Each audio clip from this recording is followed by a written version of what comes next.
Então, gente, boa sorte a todos, tá? Um abraço aí e sucessos na apresentação. Eu vou deixar a minha câmera no escuro, né, para não diminuir o tráfego de dados aí também para não atrapalhar, mas eu estou por aqui, eu estou acompanhando. No momento das arguições, eu abro ela novamente, tá? Então, sucesso aí, gente. Boa sorte. Perfeito, brigadão. Milton, com você. Perfeito. Então, agora eu só queria lembrar que a apresentação vai ser gravada, tá? Peço que todos mantenham os microfones desativados e câmeras desativadas, com exceção dos grupos que vão apresentar, né? E abro agora a apresentação do primeiro grupo e pergunto quem que vai ser o aluno que vai controlar a apresentação. Eu, Milton. Aqui.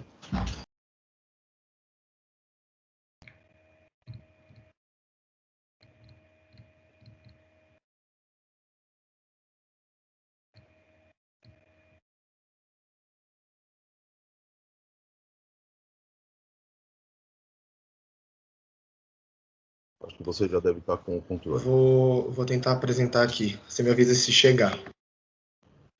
Perfeito. E eu vou também colocar a minha câmera desativada.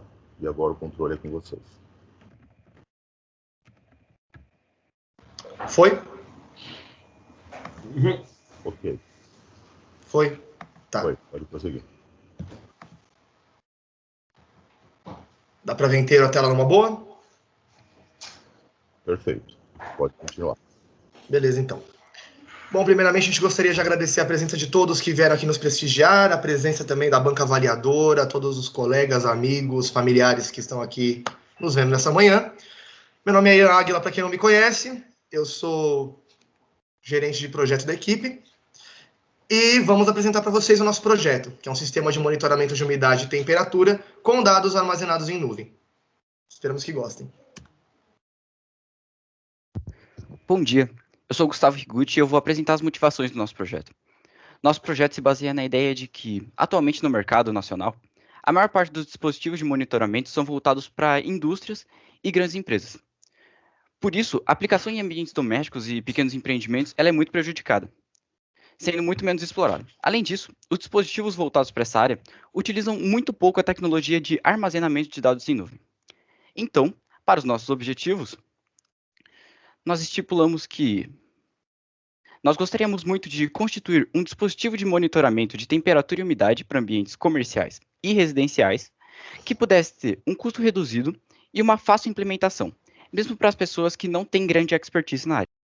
Além disso, nós gostaríamos muito de aplicar a tecnologia de armazenamento de dados em nuvem no nosso sistema de monitoramento, de modo que o usuário pudesse acessar esses dados de qualquer lugar do mundo via internet.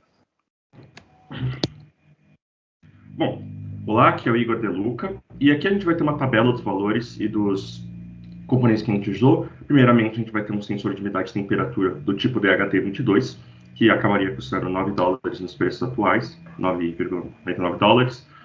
A gente vai ter um controlador Arduino Uno, que apesar de opções, a gente já tinha um Arduino Uno, então esse modelo, que acabou custando $23.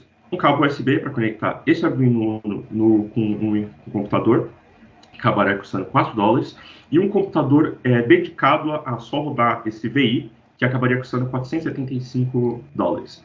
Esse valor somado daria $511,89, sem acréscimos como frete, e reiterando que esse é o preço atual das coisas, sendo sujeito a mudanças no futuro. Então, aqui, esse daqui vai ser o funcionamento básico do nosso programa. Primeiramente, o sensor ele vai captar os dados que ele é suposto captar, temperatura e umidade, para depois esses dados serem passados para o Arduino Uno. Esse Arduino ele separaria esses dados em frases ou strings, que depois seriam mandadas para o computador.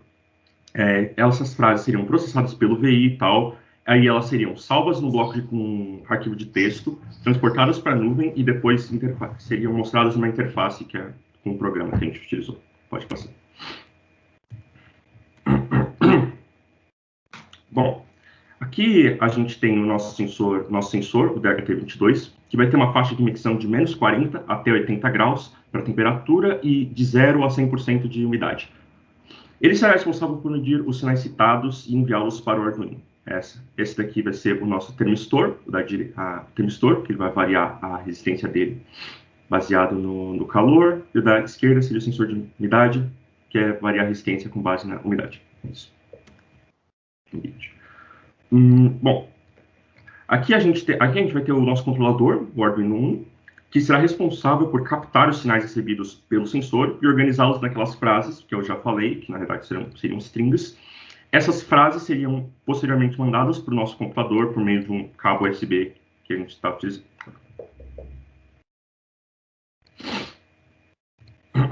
Aqui a gente vai começar a falar um pouquinho do VI. Bom, esses dados, quando eles chegam no computador, eles são interpretados e reorganizados pelo VI, que registra eles no bloco de notas e depois salva eles na nuvem. As informações que ele salvou, elas podem ser acessadas de qualquer lugar, obviamente, porque elas estão na nuvem, então é só qualquer lugar com internet é possível acessar essas informações. Também é importante a gente ressaltar a utilização do Power BI, que foi o programa que a gente usou para colocar esses dados numa interface para ser mais interativo e fácil do usuário ver. Bom, agora eu vou fazer uma breve explicação de como funciona o projeto. Aqui a gente tem um fluxograma simplificado. Bom, no início do processo, o VI, que é o software que a gente criou, utilizando a linguagem LabVIEW, é iniciado no computador e o Arduino é conectado ao computador via USB. O LabVIEW vai requisitar os dados enviando uma letra L via serial. O Arduino vai ler essa letra, vai efetuar uma confirmação para ver se é realmente uma letra L, e se for a letra L, ele vai efetuar as medições e enviar um string via serial com os dados, que é aquela frase que o Igor falou logo agora. O VI vai extrair esses dados dessa frase, os dados de temperatura e umidade, plotar em 2 gráficos que ele tem na interface dele e montar uma outra string diferente com os dados para ela ser salva. O VI vai salvar essa string na próxima linha disponível um arquivo de texto, um arquivo de bloco de notas, no OneDrive, que é o sistema de nuvem que a gente utilizou, e o dashboard em Power BI vai extrair esses dados a cada certo tempo. Depois a gente tem uma verificação de redundância para verificar se se ele foi desligado, a comunicação é encerrada e o programa é encerrado. Caso contrário, tudo isso é repetido. O LabVIEW requisita de novo o dado, o Arduino lê e por aí vai. Como já dito, nós utilizamos para a leitura dos dados medidos e organização desses dados antes de vir para o LabVIEW, um Arduino e um código programado em C++, que pode ser visto a seguir. Nesse código, nós podemos observar as bibliotecas utilizadas, as variáveis declaradas e logo em seguida o início do código. O código começa abrindo a porta serial e inicializando o sensor, seguido de um delay de 2 segundos antes do início das leituras. Esse delay é indicado pelo fabricante. Após isso, o Arduino verifica se o sinal L foi enviado pelo LabVIEW. Caso tenha sido, ele então recebe os valores medidos pelo sensor, determina o sinal de temperatura, sendo ele positivo ou negativo, separa cada dígito dos valores obtidos e concatena todos eles numa grande string para facilitar o tratamento de dados. E por fim, o Arduino envia todas essas informações para o Arduino pela serial, via USB. Essas informações serão então tratadas pelo LabVIEW. Bom, agora eu vou falar bem brevemente sobre como funciona esse armazenamento de dados, um pouquinho mais aprofundado. Eles são inicialmente representados na interface do LabVIEW com 2 gráficos. Aqui à esquerda eu tenho um gráfico de temperatura, à direita um gráfico de umidade, e embaixo 2 indicadores que mostram a temperatura e a umidade no momento que eu estou vendo, tá? Essa é a nossa interface do software que a gente desenvolveu, inclusive. Os dados são então salvos no formato TXT, que é um formato bloco de notas, seguindo uma formatação específica, que é essa aqui. Eu vou ter a data da medição, um tab, o horário de medição com minutos e segundos, outro tab, a temperatura em Celsius, mais um tab e a umidade com 1%. A gente utilizou esse formato porque, dessa forma, a gente consegue abrir esse arquivo de texto, tanto com Excel quanto com Power BI, como se fosse uma tabela. Então, ele vai reconhecer uma coluna só com as datas, uma coluna só com os horários, uma coluna só com as temperaturas e uma só com a umidade, cada linha sendo uma linha também. Por fim, o Power BI interpreta os dados do arquivo de texto e exibe numa interface simples e intuitiva, que é essa aqui. Eu tenho aqui a nossa interface feita no Power BI, eu tenho uma linha ali em cima de data, que vai me permitir selecionar um range de dias que eu vou poder analisar. Se eu quiser, por exemplo, eu consigo analisar dados de ontem para hoje, de anteontem para hoje, desde o começo da medição para hoje, ou os dados só de um dia em questão. Abaixo eu tenho 3 botões que dão para 3 filtros.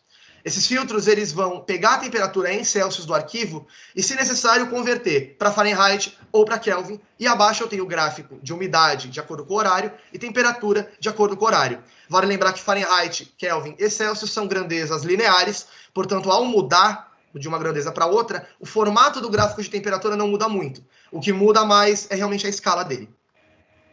Agora eu vou mostrar para vocês uma breve simulação que a gente fez utilizando um potenciômetro. Eu vou explicar bem rapidinho como que a gente fez isso.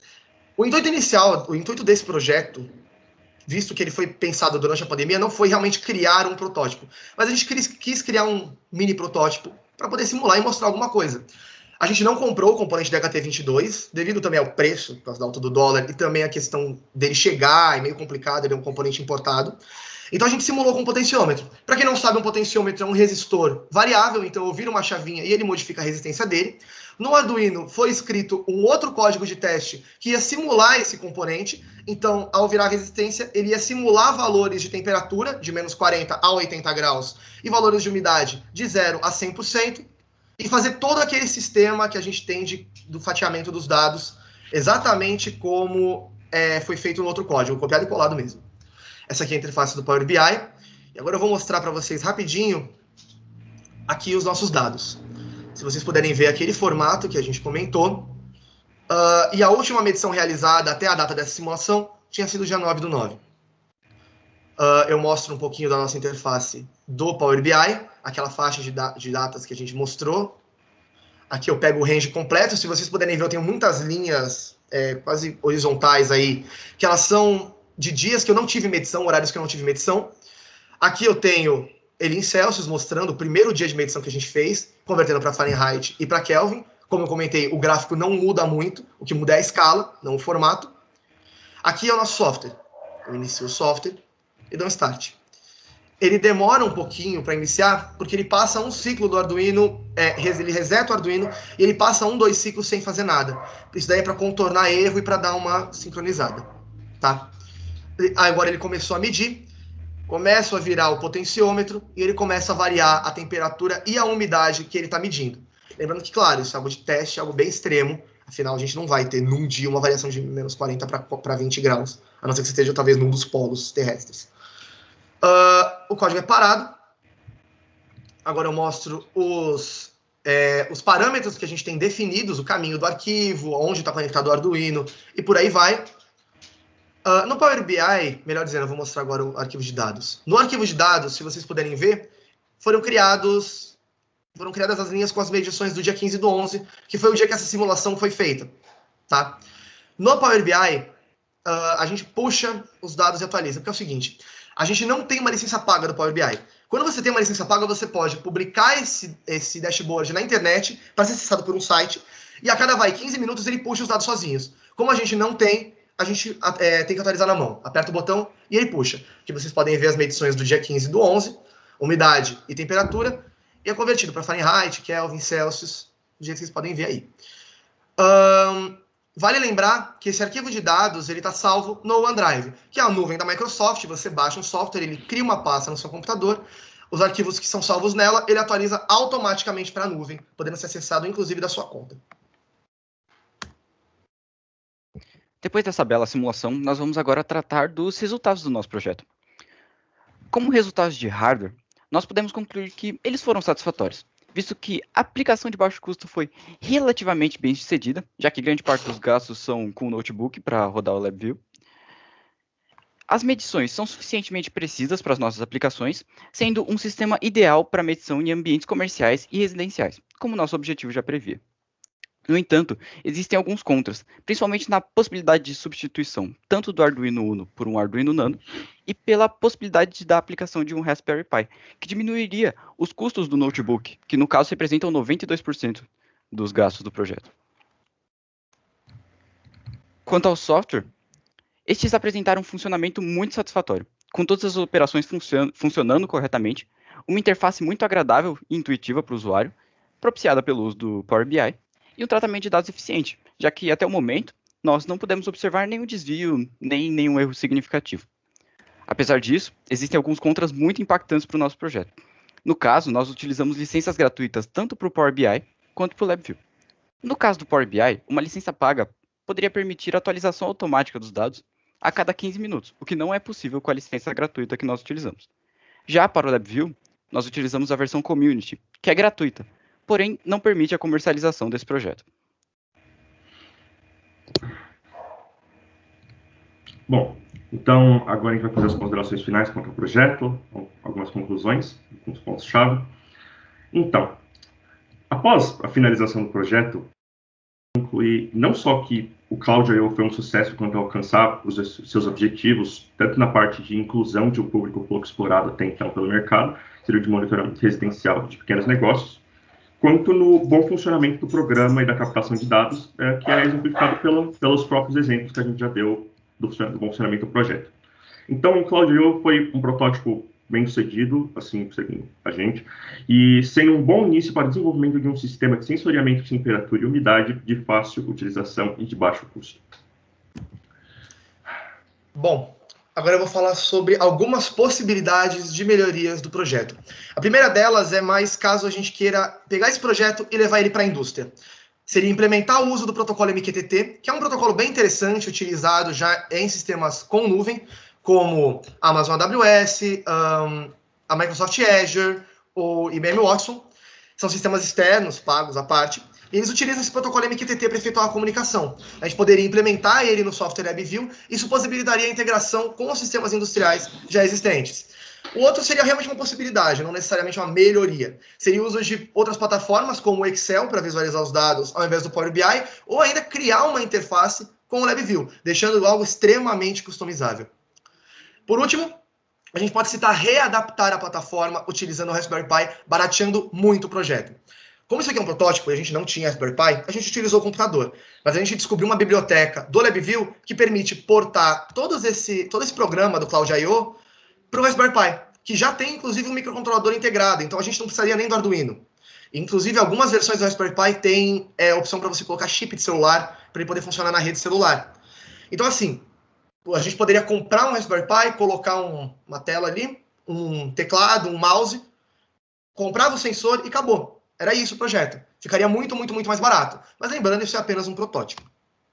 Essa aqui foi a bibliografia utilizada por nós. Bom, gostaríamos de agradecer a todos que nos viram a nossa apresentação até aqui.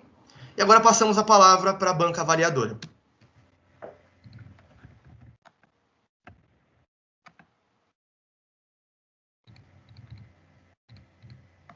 Bom, primeiramente eu quero parabenizar, né, o projeto de vocês, a apresentação. Eu queria dizer que é uma apresentação que,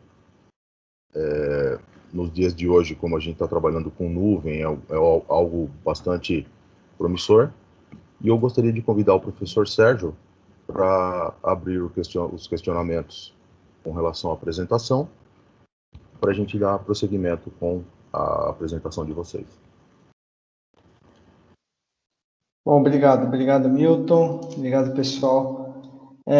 Bom, primeiro eu queria parabenizar, tá, o projeto, como o Milton citou, é algo bastante atual, né? A gente trabalhar hoje com nuvem não é mais o futuro, é o presente, né? Não tem como nós fugirmos mais disso, tudo está na nuvem, as nossas fotos, documentos, né, programas, e os dados estarão lá, não tem como nós fugirmos disso, né? Vocês montaram um protótipo de um sensor simples, né, hoje de mercado aí, de temperatura e umidade, né? Testaram usando até um potenciômetro, não foi exclusivamente o sensor, mas é válido, né, até pelas circunstâncias que nós temos vivido, né? Até o trabalho de vocês foi muito bem feito, mesmo nós trabalhando à distância, né? A gente sabe das dificuldades, às vezes nós próximos ali, fica muito mais fácil até de entender o que cada um está fazendo. À distância, a gente tenta, né? Em alguns momentos fica um pouco mais difícil, mas ficou muito bom, tá? Só que vocês foram falando algumas coisas e foram surgindo algumas dúvidas, né? Eu fui anotando aqui, fui pontuando, porque são dúvidas e eu gostaria de entender um pouco melhor. Pessoal, entendam, e aí vale para todos, tá? Quando nós fizermos algum comentário, ou surgir dúvidas, porque são dúvidas mesmo, né? Ou comentário é algo construtivo, tá? Nunca será uma crítica, é algo construtivo. Nós estamos aqui num processo de evolução e vocês estão em fase de aprendizado, então toda vez que nós fizermos uma colocação, para ajudar vocês a melhorar, para ajudar a melhorar o trabalho de vocês, tá? Mas são dúvidas que foram surgindo. Vocês salvaram esses dados num arquivo TXT, né, num bloco de notas, e aí eu vi depois que vocês colocaram, poderia ser uma melhoria, por exemplo, usar um Excel, né, ou usar alguma outra ferramenta. Por que já não fazer isso direto no Excel?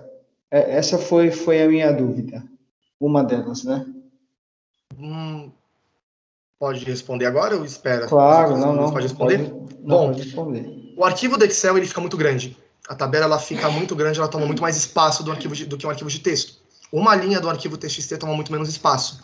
Então a gente preferiu fazer assim e só a visualização com o Power BI ou com Excel. Tá. Aí, então, tá, tudo bem. Então, quando vocês pegam esse arquivo de texto, quando vocês falam de nuvem, vocês estão jogando no OneDrive. Então, é como se eu tivesse pego esse arquivo de texto manualmente e arrastado para minha pasta no OneDrive. É isso. Tá. E aí, qual o nível de segurança disso? Porque vamos pensar que eu estou com os meus dados lá do meu processo e são dados que eles não podem estar soltos, que eu corro o risco de alguém acessar e roubar essas informações. Vocês chegaram a pensar nesse nível de segurança? Bom, o que dá para a gente falar sobre isso é o seguinte: os riscos que a gente tem de segurança com os dados são alguém invadir o seu computador e acessar esses dados, pegar eles de alguma forma, invadir talvez de alguma maneira virtual, ou alguém obter acesso à sua conta do OneDrive. E aí meio que a maior parte da segurança fica na mão da Microsoft. Então se houver algum vazamento de dados da Microsoft, fica propício a vazar isso. Assim como se tivesse em AWS, Azure, etc., também teria esse risco, caso tivesse alguma quebra do sistema. Tá, porque desse comentário? Porque quando vocês salvam um arquivo de texto em bloco de notas, 2 cliques ele abre, né? E ele estando numa nuvem como o OneDrive, que eu venho aqui, né? O computador ficou aberto, eu dou 2 cliques no OneDrive, ele abre a nuvem da Microsoft, eu dou 2 cliques e abre o arquivo, todos têm acesso, né?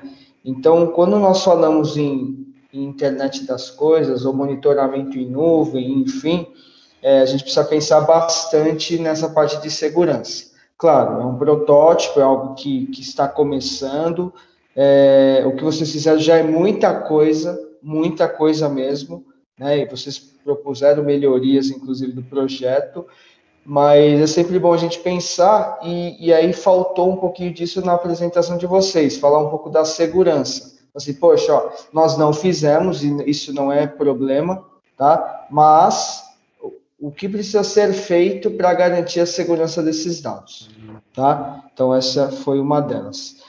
A minha outra dúvida é referente a controle. Vocês estão fazendo monitoramento, ou seja, vocês estão coletando dados. É possível, com o sistema que vocês montaram, fazer o controle de alguma coisa? Por exemplo, eu quero ligar uma máquina, eu quero acionar um braço robótico, uma esteira, um elevador, enfim. É possível com esse sistema que vocês montaram? Precisaria de algumas adaptações, mas eu creio que dá sim. Como a gente já tem toda a parte da obtenção dos dados, salvar os dados e tal, a gente poderia criar, por exemplo, um outro programa em LabVIEW que leria esses dados e efetuaria todo o controle, porque o LabVIEW dá muita possibilidade para a gente até de efetuar um controle PID com um bloco. Então dá sim. Inclusive, só apontando aquilo que você comentou da segurança, uma possibilidade também seria utilizar o arquivo tipo TDMA, que ele é um arquivo especial criado pela ENAI, que é a fabricante do LabVIEW, que ele proporciona um tamanho menor, inclusive, só que ele é bem mais chatinho de você trabalhar, bem mais chatinho de usar. Se não me engano, ele tem até uma questão de criptografia nele, salvo engano, tá? Não, No legal. estado atual, não é possível, mas com implementações, certamente seria possível. Tá, pela própria nuvem eu consigo fazer isso ou não? Eu preciso ter o LabVIEW na minha máquina? Seria algo a se pensar. Mas acho que assim, talvez ter o LabVIEW na sua máquina seria mais interessante, porque o LabVIEW é uma linguagem de programação. Então, tudo aquilo que a gente criou são literalmente softwares. A gente consegue extrair um instalador e você instala na sua máquina como se fosse um software do Java. Aí você baixaria o LabVIEW Runtime Engine e baixa. Agora, se dá para fazer direto pela nuvem, eu não sei. Seria eu gosto de pensar. Nós Acho não que é sabemos possível, ainda fazer o download mas de dados para o circuito. A gente sabe fazer o upload para a nuvem e trabalhar com os dados salvos na nuvem. Mas nós não temos conhecimento de como trabalhar recebendo os dados que um celular, por exemplo. Mas que tem como, tem. Uma maneira, por exemplo, seria utilizar uma tabela. Se o usuário conseguir editar uma tabela no Excel, por exemplo, ou, por exemplo, daria para fazer uma interface no Power BI. Aquilo que a gente fez no Power BI dá para ser visualizado pelo celular. Se a gente coloca, por exemplo, um botão que quando você aperta ele atualiza um valor numa tabela, daria para a gente puxar essa tabela, fazer uma verificação a cada X de tempo, e ele verifica, por exemplo, se o usuário apertou um botão ou etc. Daria, seria um pouquinho mais chatinho, mas dá. Tá, porque aí eu vou complementar a minha pergunta com essa última dúvida aqui, que acho que vocês até responderam no final, e aí depois eu comento isso que vocês falaram. Referente ao protocolo, né, que vocês utilizaram. Vocês comentaram do MQTT. O MQTT hoje é um protocolo de, né, comunicação em nuvem entre um sistema físico e a nuvem de algum fornecedor aí, pode ser Amazon, Microsoft, IBM, enfim, tem vários no mercado, Google, estou falando os principais, né? E realmente, para montar esse tipo de estrutura hoje, o MQTT é o modelo, né? É fácil, tem várias opções no mercado, simplificaria muita coisa do projeto de vocês. E aí, para fazer via aplicativo de celular, via alguma interface de computador, né, seria perfeito. E aí, pegando o gancho nisso que vocês falaram, vocês chegaram a testar alguma coisa com MQTT ou não? Ficou só no LabVIEW?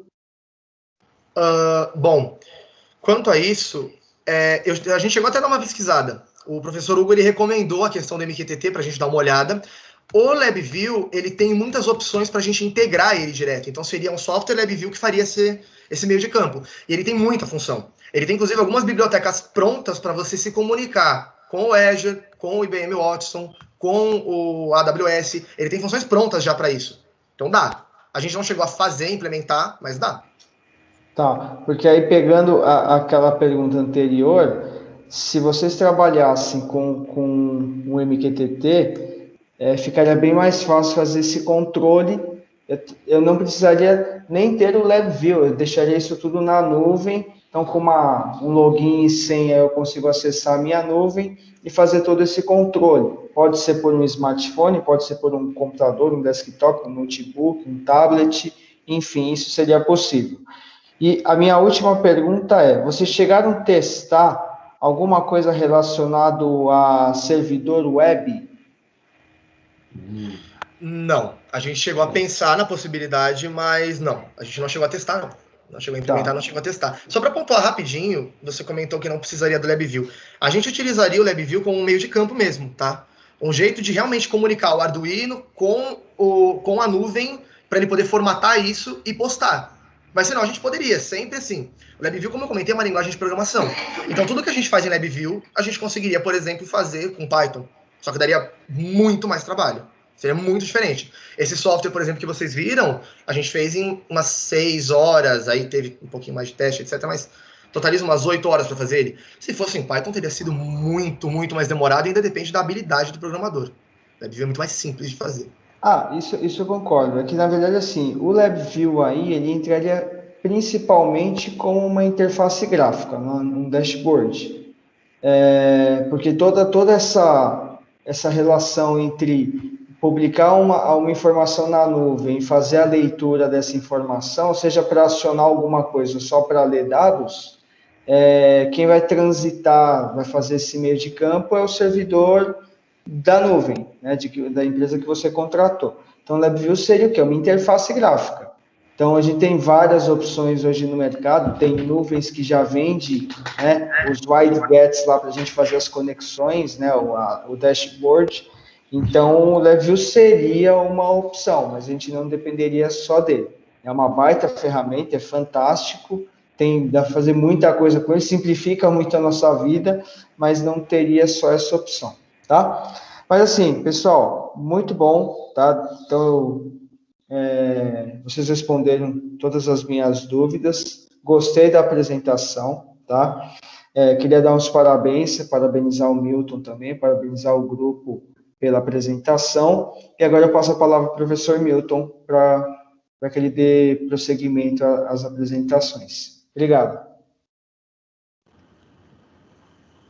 Obrigado, Sérgio. Foi uma contribuição bastante interessante. Algumas das perguntas eram exatamente o meu interesse também, que é com relação à segurança do projeto. Então, seguindo nesta mesma área, o projeto de vocês trabalha com o que a gente tem hoje aí, que são dados do tipo Big Data, né?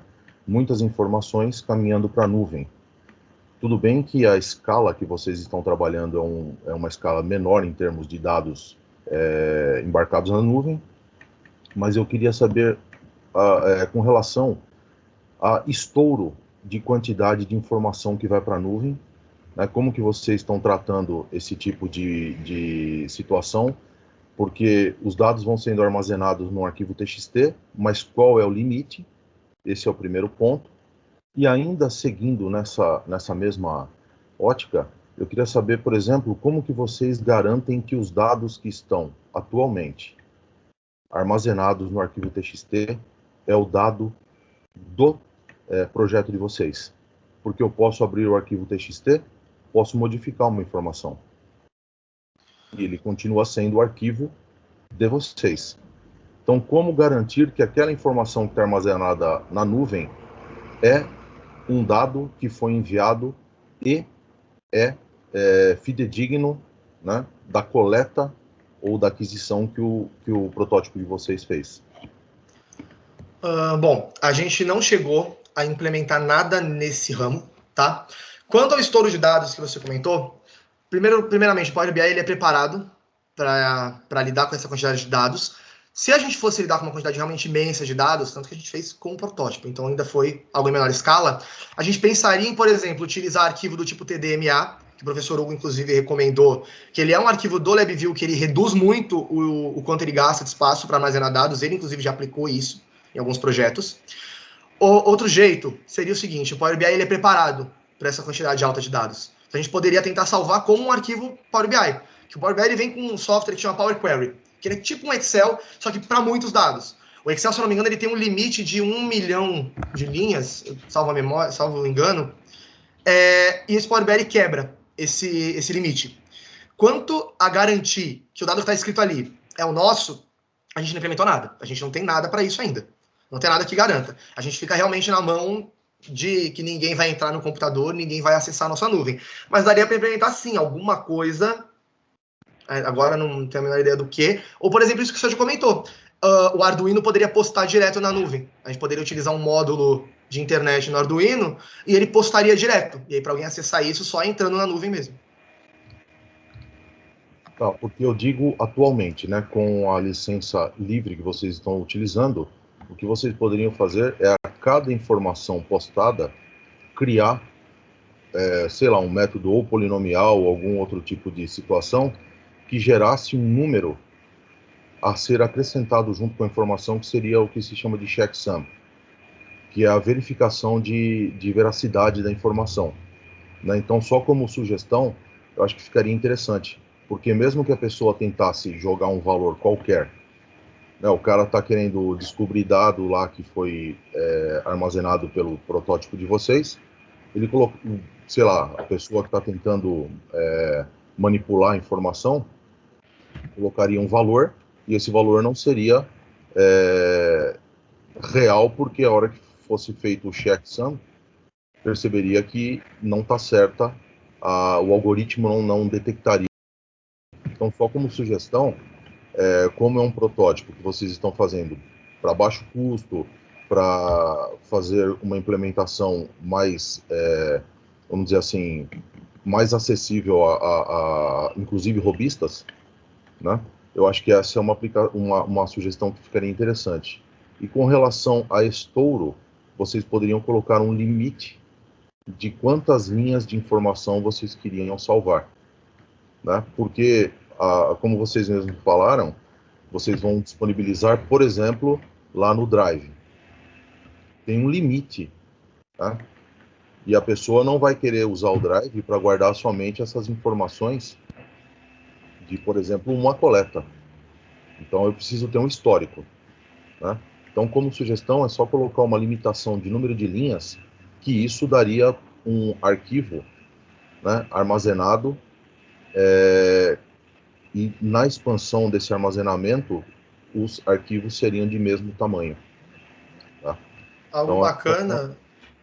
desculpa te cortar, Milton. Algo bacana que eu ajudaria para fazer nisso o LabVIEW tem muitas funções de tratamento de dados, então a gente poderia, por exemplo, pegar quando ele chegar num certo nível de linhas, ele tira as primeiras. Ele consegue ir cortando as primeiras linhas e arrancando do arquivo. Aí dá pra gente ter sempre os mais recentes. A gente não teria medição de lá do começo do ano passado, mas, por exemplo, talvez do mês passado, quem sabe? Que assim, a gente usou uma amostragem muito, muito baixa, a gente usou 1 segundo. A cada 1 segundo ele pega dado, pra gente ter um número bacana de dados para conseguir mostrar para vocês. Só que, claro, na prática, a temperatura e a umidade não muda assim. Então a gente poderia analisar a cada 5 minutos, por exemplo, e ele acrescentaria uma nova linha. Isso já ajudaria bastante. E também essa questão, botar para ele verificar a quantidade de linhas e ir apagando as primeiras. Isso é uma possibilidade bacana. Sim, eu entendo o que vocês fizeram com temperatura. A temperatura por si só é lenta, mas de repente poderia ser velocidade de um motor, porque essa aplicação pode ser expandida para qualquer situação. Eu não vejo ela limitada somente à temperatura, né? Eu vejo ela podendo ser utilizada para N aplicações, inclusive aplicações, por exemplo, hospitalares para controle de salas, né, ambientes controlados, laboratórios.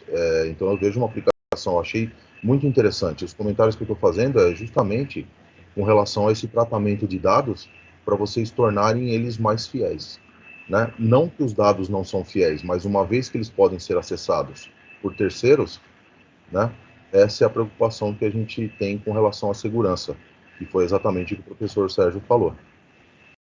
Mas, torno a dizer, esses questionamentos, essas sugestões são apenas para enriquecer, não tem nada de no fator de deixar vocês em situação desconfortável, muito pelo contrário. E torno a dizer que o trabalho é muito interessante, é um trabalho que está em sintonia com a atualidade, né? Volto a parabenizar vocês. Como o professor Sérgio falou, foi feito um trabalho todo à distância. Nós tivemos contato durante muito pouco tempo presencial, né? E salto que vocês têm um mérito assim enorme com relação à conclusão da proposta, né? E a finalização, que foi essa apresentação, que eu achei muito interessante mesmo. Volto a parabenizar vocês. Pergunto para o Sérgio se ele tem mais alguma consideração. Não, é isso. Valeu, obrigado. Então, agradeço novamente a apresentação de vocês. E nós vamos finalizar, né, com relação à aprovação ou não. Todo esse tratamento vai ser feito posterior, após a análise da documentação que vocês mandaram. E como os trabalhos vão ser apresentados em 2 etapas, hoje e amanhã, então o final, né, nota final, a gente vai postar depois no sistema. Então eu queria só frisar para que isso seja lembrado pelos outros grupos também. E mais uma vez, parabéns a vocês. E agora eu vou pedir para que o próximo grupo se prepare para fazer a apresentação, que vai ser então sobre sensor de fluxo de água integrado ao sistema de monitoramento de gastos. E mais uma vez, parabéns a vocês. Bom, em nome do grupo, a gente agradece muito aos comentários da banca avaliadora, foram extremamente valiosos. Obrigado pelos questionamentos e também muito obrigado a todos que vieram aqui nos prestigiar nesse dia. Um abraço.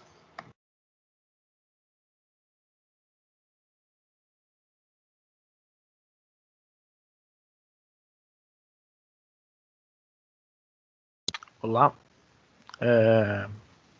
esse é o nosso grupo. Tá todo mundo aí? Bom dia a todos. Bom dia. Bom dia.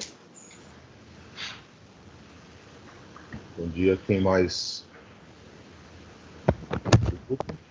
Esperar o Marcos abrir o microfone e a gente dá início à apresentação. Tá dando pra ouvir?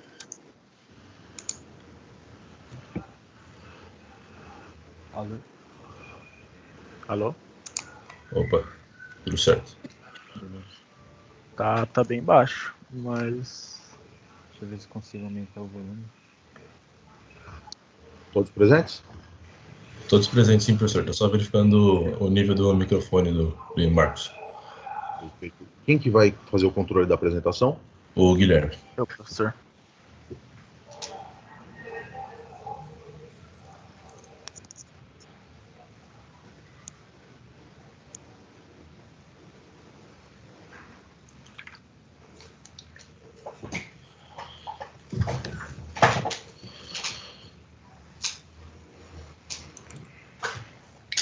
Foi liberada a apresentação. Aí nós vamos proceder da mesma forma. Vocês vão apresentar, depois a gente vai para as arguições, ok? Está liberado para vocês iniciarem.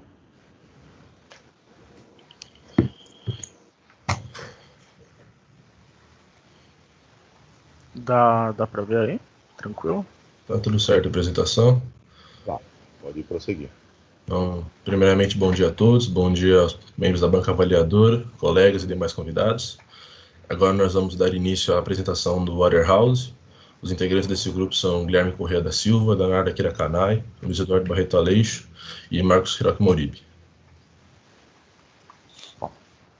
Bom dia, meu nome é Marcos e eu vou começar a apresentação pela contextualização do projeto no cenário atual. Bom, por se tratar de um sensor de fluxo de água com monitoramento de gastos, o principal objetivo é o gasto com as contas de água, né? Nos dias atuais, uma importante parte das despesas mensais de uma família é o gasto não só com água, como luz, gás, e sem um certo nível de planejamento, os gastos podem ficar maiores do que se imagina, complicando a situação econômica. Pode passar o slide. Bom, esse é um gráfico do aumento de consumo de água no Brasil, feito pela Agência Nacional de Águas. E ao analisar o consumo no Brasil, é possível perceber um aumento desde o ano de 1931 até os dias atuais, com uma projeção feita até 2030, que de 2017 até 2030 é possível ver um aumento de 24%. A parte azul mais clara no gráfico corresponde ao setor agrícola, com maior crescimento, e o segundo maior, que vai ser o nosso foco, é o abastecimento urbano, na cor cinza.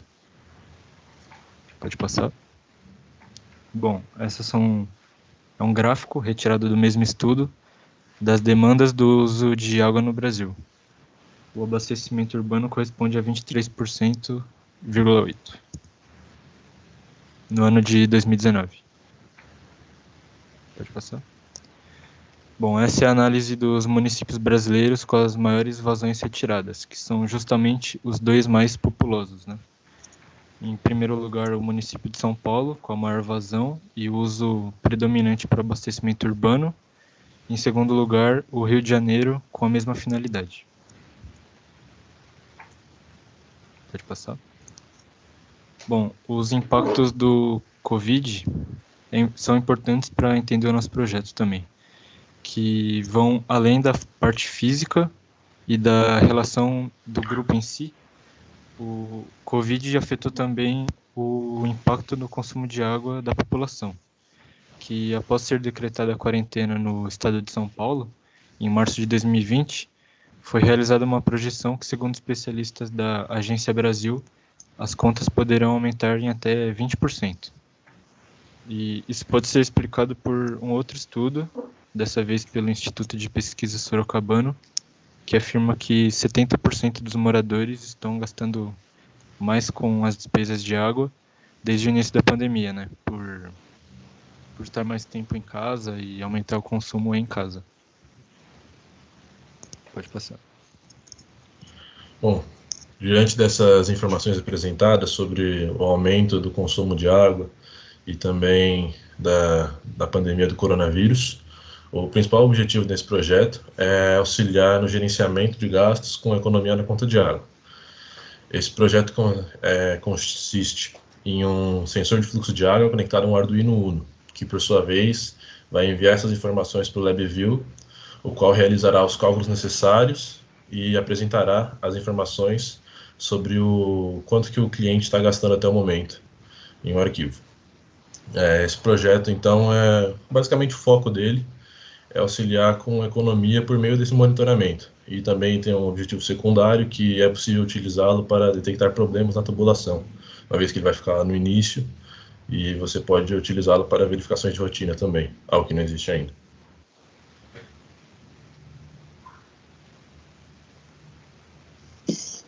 Bom dia a todos novamente. Sou o Leonardo Akira e, dando continuidade ao que o Luiz explicou, eu vou falar sobre os materiais e os métodos utilizados.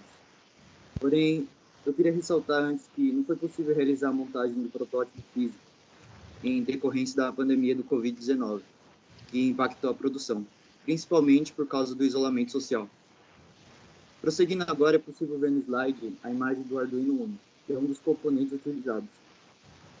Além disso, utilizamos também um sensor de fluxo de água e o serial LabVIEW, que tem a função de interpretar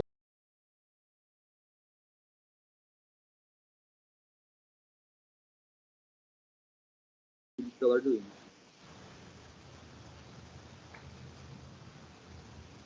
Nesse slide, dá para ver a imagem do sensor de fluxo de água utilizado. Ele possui uma faixa de fluxo que vai de 1 a 30 litros por minuto, consumindo uma corrente de 15 mA e 5 volts. Além disso, ele é feito de PVC e possui uma precisão de aproximadamente de 10%, trabalhando em ambientes com uma temperatura de menos 25 graus Celsius até 80 graus Celsius. A cotação do sensor, que foi realizada no início da idealização do projeto, que foi no começo de 2020, é de R$40 ou $11,30, enquanto a cotação do Arduino foi de $10,71.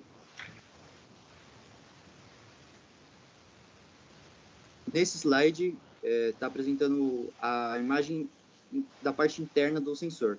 E para um melhor entendimento do funcionamento, é importante destacar que ele possui uma seta marcada em sua estrutura para representar o sentido que o fluxo de água deve seguir.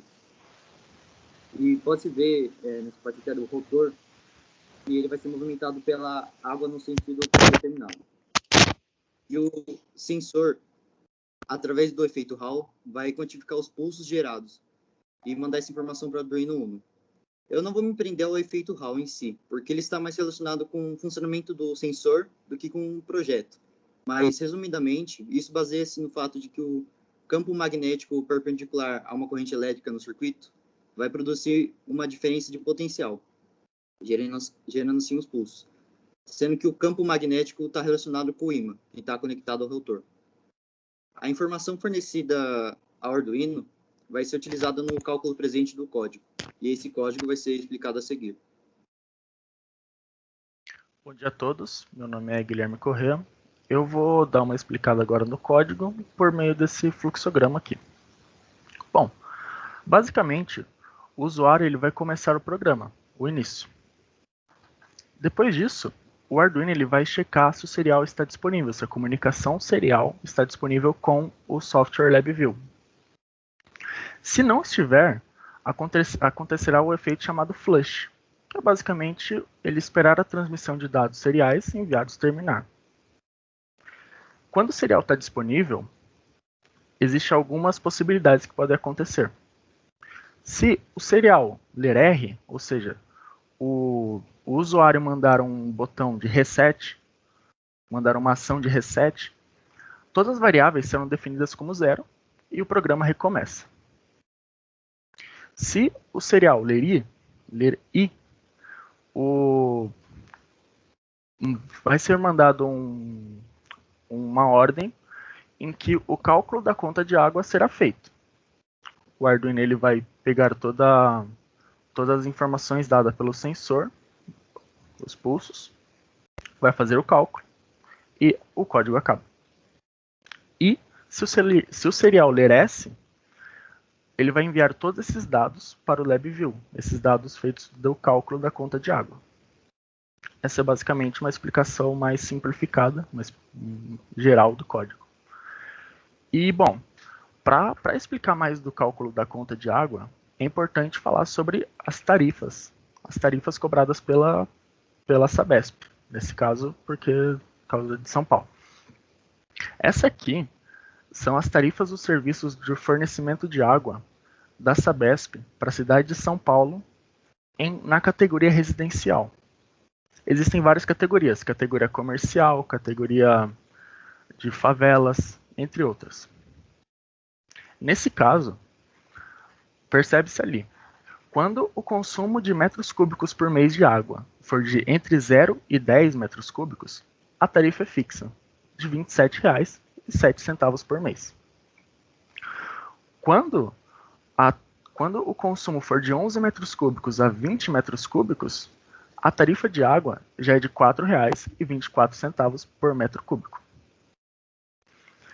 Agora, quando for 21 e 30, entre 21 e 30 metros cúbicos de consumo, a tarifa é de R$ 10,58. A mesma tarifa para quando for 31 metros cúbicos de consumo e 50 metros cúbicos de consumo. Acima de 50 metros cúbicos de consumo, a tarifa cobrada é de R$ 11,65 por metro cúbico.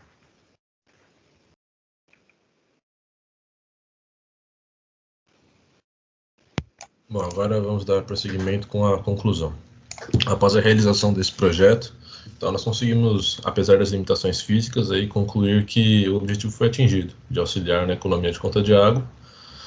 É possível ressaltar que, para melhorar o projeto, seria necessário baratear, porque, como foi mostrado lá no começo, em materiais métodos, ele tem um custo um pouco elevado, em razão dos componentes.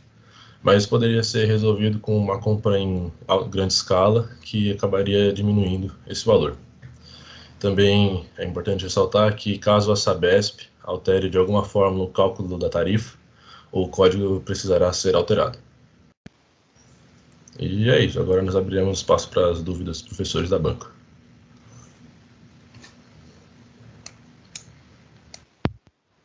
Bom, eu vou fechar a apresentação aqui.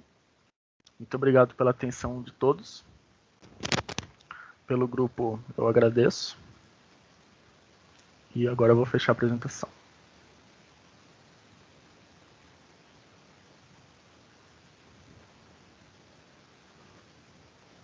Perfeito.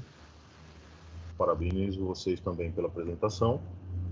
É um tema bastante pertinente também. Água e energia caminham praticamente juntos, né? Eu gostaria, por favor, de passar a palavra para o professor Sérgio fazer as considerações, né? E depois a gente continua com a sequência de arguições. Valeu, obrigado, Newton. Bom, pessoal, primeiro queria dar os parabéns, né, pelo projeto. Vocês estão pegando um tema bastante importante e sensível, né? Porque se nós pararmos para pensar o quanto nós desperdiçamos de água, de energia, de gás, né, energia elétrica, enfim, é muita coisa. Tá? Eu tenho trabalhado num projeto que deu início aí por conta da pandemia, algo que eu já venho discutindo há mais ou menos uns 2 anos, e por conta da pandemia, acho que a gente sentou agora e falou, vamos trabalhar em cima disso, que é consumo de gás, e às vezes a gente não tem ideia do quanto a gente joga energia fora, e aí no caso de vocês é água, né? Quanto a gente desperdiça, infelizmente. Então, eles têm feito um trabalho para poder reduzir esse consumo de gás em condomínios, para geração de aquecimento de água, principalmente, né? E é muita coisa. Então, o tema de vocês é bastante relevante, é bastante importante, a gente precisa pensar muito nisso, né? A gente carece aí de saneamento básico no país, enfim, e é um tema bastante relevante. E à medida que vocês foram falando, né, eu fui fazendo algumas anotações aqui, que foram me surgindo algumas dúvidas, e até alguns comentários que eu quero fazer para poder melhorar o trabalho de vocês. Um deles está relacionado ao fluxograma, né, que vocês apresentaram. Eu não sei se vocês poderiam projetar ele de novo na tela, só para poder fazer uma observação em cima dele, para deixar ele mais fácil, mais entendível, né? De mais fácil compreensão. Porque vocês fizeram, não sei se o Guilherme pode projetar de novo o fluxograma na tela, por favor, só para poder explorar essa imagem, fica mais fácil. Isso aí. Se vocês observarem, esse fluxograma ele tem o início. Aí ele vem com um questionamento, né? Que se a porta serial, ou se a comunicação serial, melhor dizendo, ela está disponível ou não.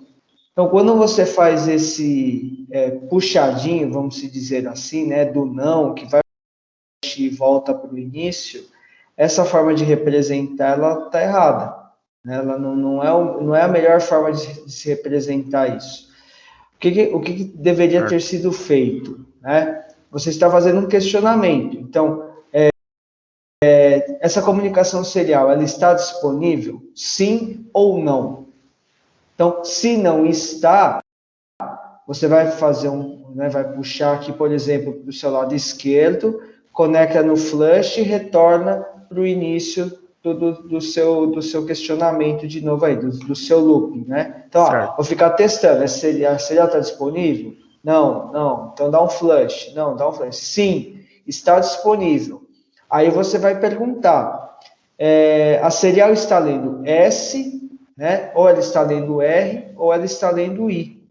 Então, da maneira como vocês representaram, não está certo. Então, esse ajuste ele precisa ser feito no fluxograma, tá? Certo. Como eu falei, pessoal, não é crítica, tá? É só um ajuste para poder corrigir e melhorar o projeto de vocês, tá? Então, essa é uma observação. Aí vem uma dúvida em cima da apresentação que vocês fizeram. Vocês estão fazendo um monitoramento de água, né? Vocês mostraram o sensor, mostraram o controlador, só que eu não vi o dashboard, ou seja, a tela de onde está sendo feito esse monitoramento. Né? Vocês comentaram do LabVIEW, mas como está sendo feito isso, onde estão sendo armazenados esses dados, como eu tenho acesso a eles, são gerados relatórios, gráficos, tabelas, como que isso funciona? Sim, professor. Isso foi para deixar a apresentação mais limpa, né? Mas, basicamente, a interface de comunicação serial é feita entre o Arduino e o LabVIEW. O usuário ele vai declarar para o LabVIEW onde ele quer que sejam salvos esses dados, em alguma pasta ou algo do tipo. Então, vai ser criado um arquivo .txt mesmo, que vai fazer a gravação de dados lá. Isso a gente, quando nós estávamos discutindo para os slides do grupo, a gente decidiu manter de fora só para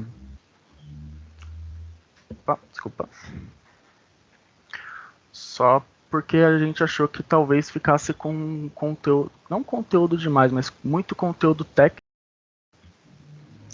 e ficaria meio complicado para explicar de uma forma que fosse bom para entender tranquilamente.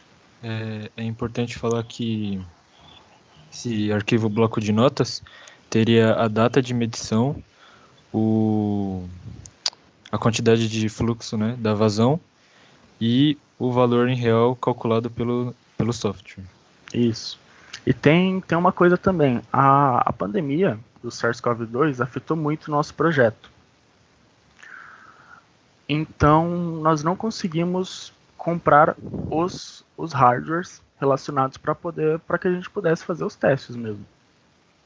Então, o nosso projeto, ele ficou numa fase ainda muito inicial de protótipo. Muito teórica, né? Sim, porque nós não temos essa parte prática mesmo, porque nós não temos os hardwares necessários por causa da pandemia e essas coisas relacionadas. Perfeito. Assim, quanto a isso, pessoal, fiquem tranquilos, tá? A gente entende essas dificuldades, não é nem disso que a gente tá cobrando vocês. Mas seria importante vocês pelo menos fazerem um esboço, né, de como vocês pensaram essa tela de navegação, porque é o objeto, né, ou é o elemento, melhor dizendo, que está em contato direto com o usuário, né? Então vamos imaginar que, poxa, o professor Sérgio ganhou na loteria 100 milhões, já pensou? E aí eu estou com 100 milhões no bolso aqui, eu falei, não, vou gastar 50 milhões, eu vou pegar os outros 50 milhões e vou investir em projetos de mercado aí. E aí eu tenho lá 50 milhões na mão, eu falo assim, poxa, eu gostei desse Waterhouse aí e eu quero fazer um investimento. Então vocês estão fazendo a apresentação para mim e eu não estou conseguindo enxergar o elemento principal que é, poxa, cadê essa tela de monitoramento? Né, para mim poder ver como que são feitos esses dados, como são gerados esses relatórios. Porque o que o usuário final quer saber não é como é que eu faço a conexão do sensor. Claro, nós, enquanto avaliadores da área técnica, nós precisamos ver isso. Afinal, vocês estão fazendo um curso técnico na área de eletrônica. Mas o usuário final, ele vai assim, poxa, eu tenho um condomínio, eu quero colocar esse dispositivo no meu condomínio, eu preciso gerar um relatório de consumo e vocês me mostraram isso, né? Então é importante que vocês, numa outra apresentação, num outro momento, futuramente, vocês insiram isso também, tá? Pelo menos um esboço do que vocês pensaram, vai ter um gráfico, vai ter uma tabela, né, por hora, dia da semana, mês, enfim, para deixar mais claro isso para quem está vendo a apresentação do projeto, tá? Então, esse era um outro elemento. E no final, vocês falam assim, foi mostrado que vai haver uma economia e tal. Eu queria entender aonde está essa economia. Eu sei que vocês não fizeram um protótipo para testar, né? Mas algum estudo, alguma coisa que vocês tenham lido, né, alguma pesquisa que mostra que aplicando esse sistema de vocês existe uma economia, né? Então, gostaria de saber de vocês aonde está essa economia. Tudo que baseia esse projeto, professor, é a ideia de que seria facilitado.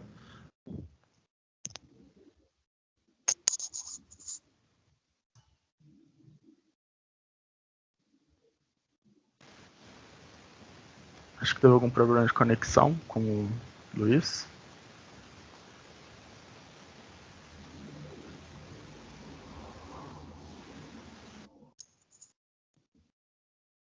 Tá, alguém quer falar por ele?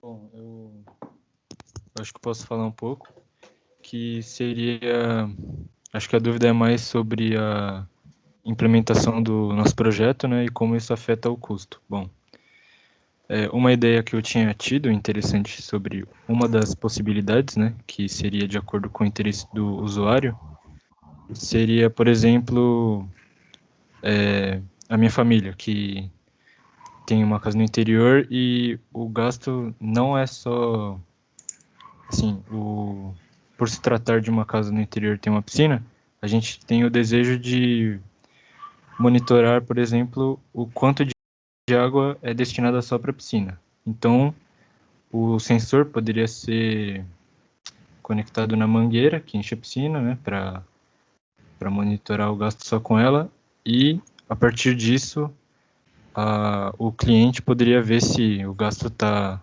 sendo muito mais do que o necessário, e a partir das atitudes do cliente que ele gerenciaria o próprio gasto de água, né? Esse seria nossa proposta do projeto, né? De uma maior consciência do próprio gasto, né?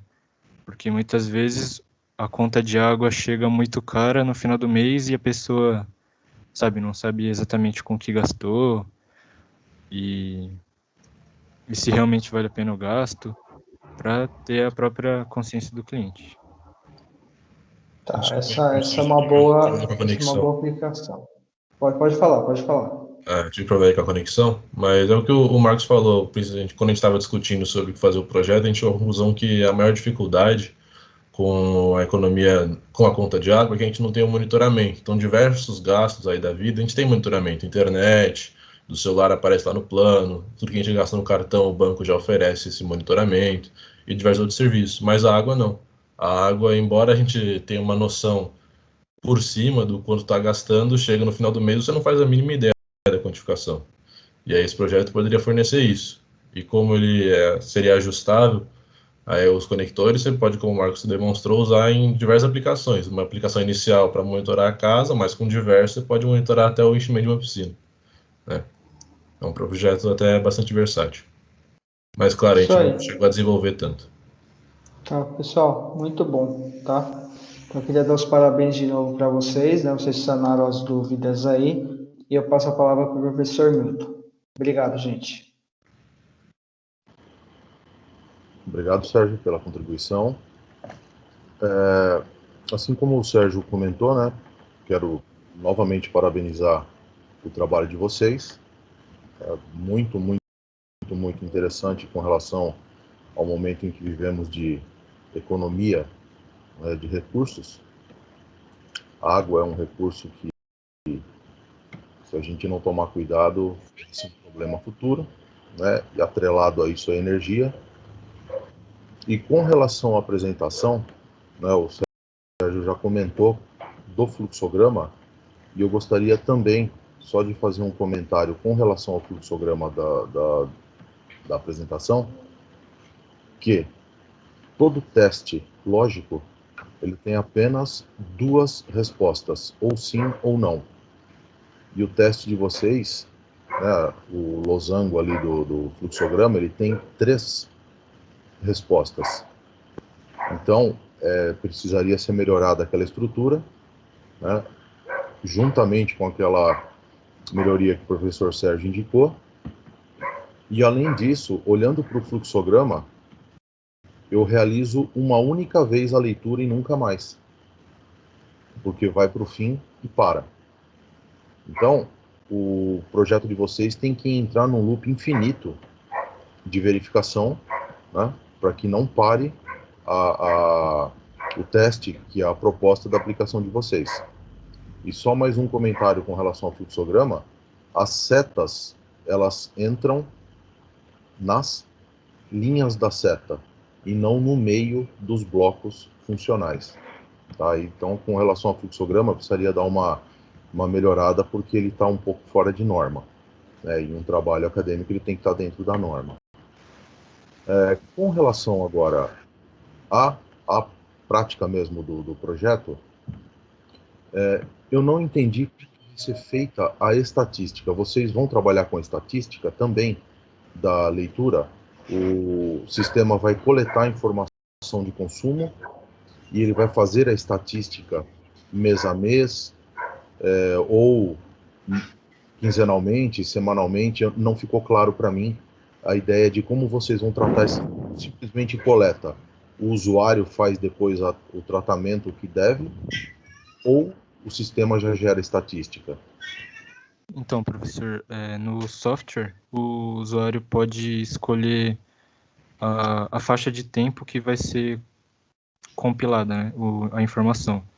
Então, a pessoa pode escolher, por exemplo, o tempo que ela sabe que vai ser medido, uns 20 minutos, aí ela vai ver o quanto gastou nesse certo tempo. Aí ela pode também escolher mais tempo, como mês, dia, porque vai estar no arquivo também a data, tal, certinho. Então, depende do que o usuário escolher como... O Bruno tá perguntando pela porção de saúde. tempo. 81 que ele tinha. Não é de 88? Sim. Ok. Acho que tem alguém com o microfone ligado. Gil, eu pediria, por favor, que os demais mutassem os microfones. E com relação ainda ao projeto, vocês estão aplicando como elemento de coleta de informação o sensor de vazão, né, de fluxo de água. Ele precisa de uma determinada força para tirar o núcleo dele da inércia. E aí ele começa a se movimentar conforme a vazão. Agora, existe um problema também de consumo, que é com relação à estanqueidade do sistema. Ou seja, eu fecho tudo que eu tenho de consumo e mesmo assim eu percebo que ainda existe consumo de água devido a um vazamento, por exemplo. Isso é muito, muito comum em vaso sanitário, por exemplo. O vazamento na descarga se torna quase imperceptível e quando a gente vai ver foi um consumo relativamente alto, 18 litros em um curto espaço de tempo. Vocês tiveram essa ideia de monitorar também essa estanqueidade para que a gente tenha percepção de vazamento, porque às vezes acontece o vazamento e o sensor não gira, ele não indica consumo. Como que a gente poderia atuar dessa forma? Sim, exatamente seria um dos maiores problemas, né? Porque, como foi dito anteriormente pelo Akira, a capacidade de leitura do sensor é de vazão de 1 a 30 litros por minuto, né? Então, por exemplo, se tiver um vazamento menos de 1 litro, a gente precisaria de um outro sensor que aumentaria o custo do projeto e na nossa montagem a gente pensou nisso, né? De como o nosso foco é a economia dos gastos, aumentar muito o custo do próprio protótipo seria meio complicado, né? Então fica meio difícil essa parte de realmente da leitura com valor menor do que o sensor é capaz, né? A precisão, né? Os sensores mais precisos são muito mais caros do que o escolhido pelo grupo. É importante ressaltar também que, além do caso que o professor demonstrou da caixa da descarga, que ela tem um vazamento pequeno comparado, mas como esse projeto, a ideia inicial é do monitoramento da instalação hidráulica inteira, dificilmente vai ter uma vazão inferior a 1 litro por minuto num vazamento da instalação, em razão da pressão e do volume de água que circula por essa tubulação. Então, tirando menores, como o professor demonstrou, até uma torneira pequena, então isso não vai conseguir registrar. Mas problemas na instalação ele seria capaz. Tá, porque uma sugestão é vocês fazerem monitoramento pelo nível. Se o sensor não detecta movimento de água, significa que não tem vazão, concordam? Uhum. Mas pode ter uma vazão não perceptível pelo sensor. E aí vocês podem fazer o fechamento por meio de uma válvula da alimentação da caixa e colocar um sensor de nível que detecte o consumo sem movimentação do sensor. Então, se tiver um consumo sem movimentação do sensor, é porque existe algum vazamento. Né? Só como sugestão, por quê? Porque o gasto, ele embute o consumo indesejado também, que é o vazamento de água. Né? Então, só como sugestão, para vocês agregarem valor ao projeto, que ele é desejado, ele detectaria também o consumo indesejado, que é o vazamento ao longo da tubulação de água, a partir da caixa d'água. não importa onde está vazando, esse não é o foco do trabalho. Descobrir onde está vazando é outro foco. Mas descobrir se está vazando, aí eu acho que agregaria valor ao projeto de vocês. Concordo. Uma proposta de melhoria, né, para proteção de consumo. E volto a dizer que vocês estão de parabéns. O projeto é uma proposta bastante interessante, né? Eu vejo a aplicação imediata, né? E volto a dizer que ele tem como contribuir bastante com relação à parte de consumo, né, de água e energia. Então, pergunto ao professor Sérgio se existe mais alguma consideração. Não, é isso aí. Valeu, obrigado. Muito obrigado, professores. Muito obrigado, professor. A todos que assistiram. Isso.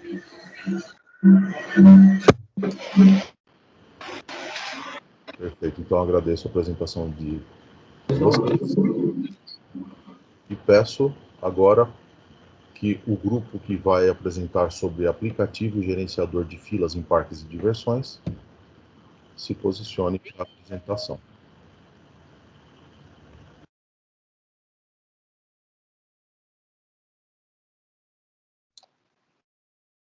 Olá, bom dia. Bom dia, professores. Bom dia a todos presentes. Bom dia a todos. Por favor, o controle da apresentação vai ficar com quem? Bom dia, professor Milton. Bom dia, professor Sérgio. Eu sou a Júlia. Bom dia a todos. Eu que vou dar início à apresentação. Perfeito, vou liberar para você. Bom dia a todos, eu sou o Victor. Bom dia, eu sou o Rian, tá bom? Para quem não me conhece.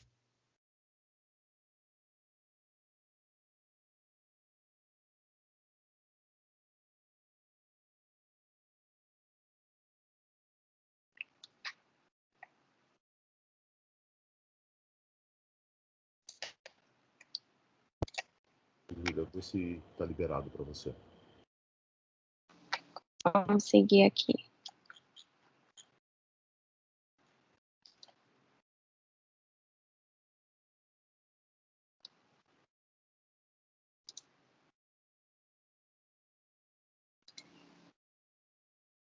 Bom, então, bom dia novamente.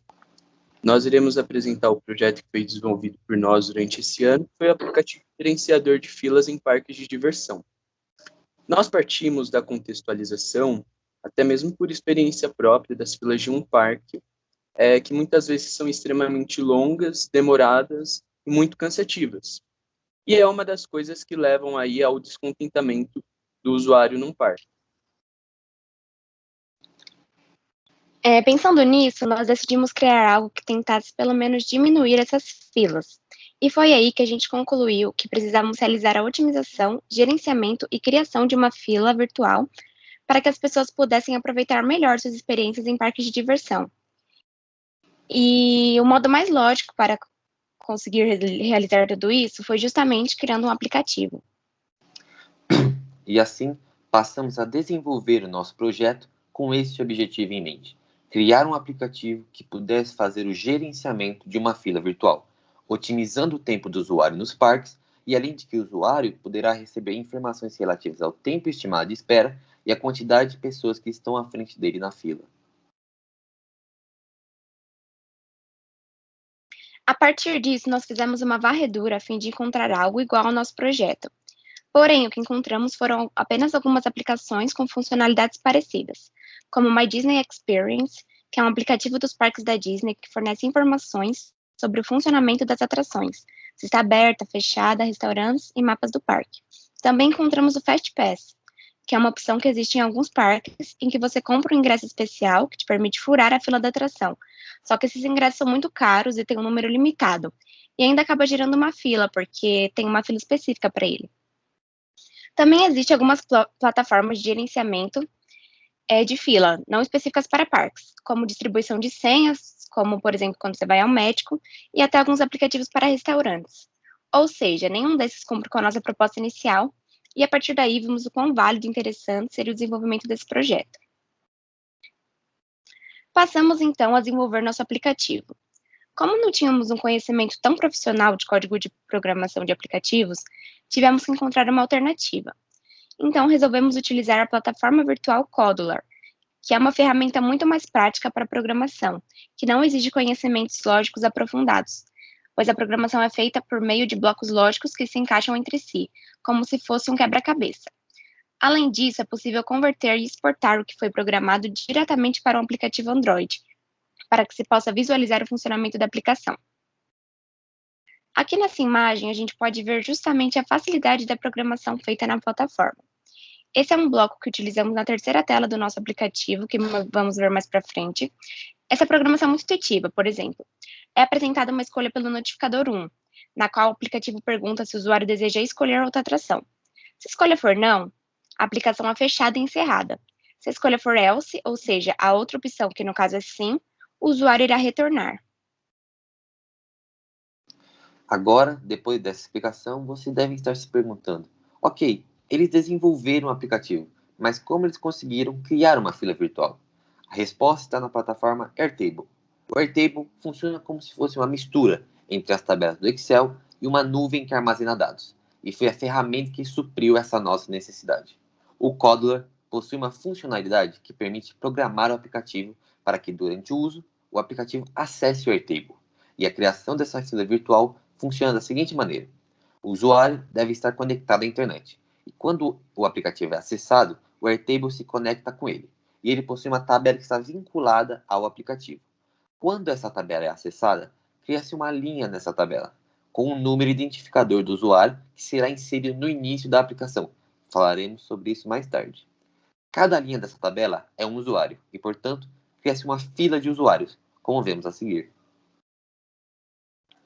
Aqui, nós podemos visualizar essa tabela pertencente ao nosso aplicativo, que é como se fosse a fila de uma atração. Cada linha dessa tabela possui um número. Cada número desse é um usuário que está na fila. Então, como existem 7 linhas, é possível saber que há 7 usuários nessa fila.